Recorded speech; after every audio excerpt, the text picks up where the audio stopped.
أعوذ بالله من الشيطان الرجيم.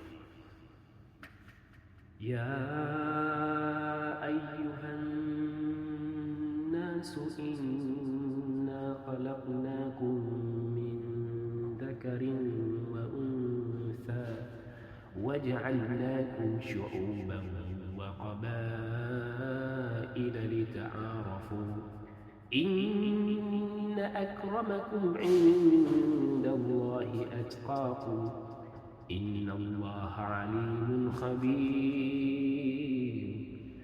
صدق الله العظيم وبلغ رسولنا الكريم ونحن على ما قال ربنا وخالقنا من الشاهدين والشاكرين.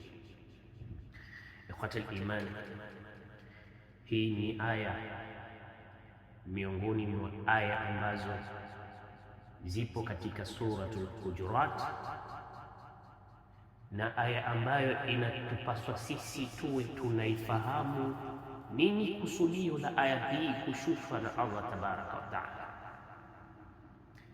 kwa sababu sisi ni wanadamu na wanadamu wote wanatokana na baba mmoja,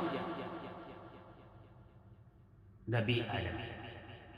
Mwenyezi Mungu alipomtuma malaika kuchukua mchanga katika ardhi, alichukua matabaka tofauti tofauti,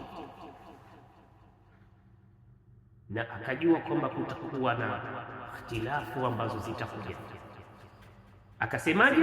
Ya ayyuhan nasu inna khalaqnakum min dhakarin wa untha, enyi watu, hakika sisi tumekuumbeni kutokana na mwanaume mmoja na mwanamke. Waja'alnakum shu'uban wa qabaila litaarafu, na tumekujalieni kuwa ni mataifa na makabila tofauti tofauti, litaarafu, ili mpate kujuana. Inna akramakum inda Allahi atqakum, hakika aliye mtukufu zaidi katika nyinyi, aliye bora zaidi katika nyinyi mbele ya Allah, atqakum, ni mcha Mungu. Na Mwenyezi Mungu ni mjuzi, anajua kila kitu, na Mwenyezi Mungu ni mwenye habari kwa kila mnachokifanya. Walakin leo katika ulimwengu, katika dunia ya sasa tuliyokuwa nayo, tumerudi katika dhambi ambayo ilitendeka ya kwanza mbele ya Allah tabaraka wa taala kwa kibri cha Ibilisi, la'natullahi alayhi.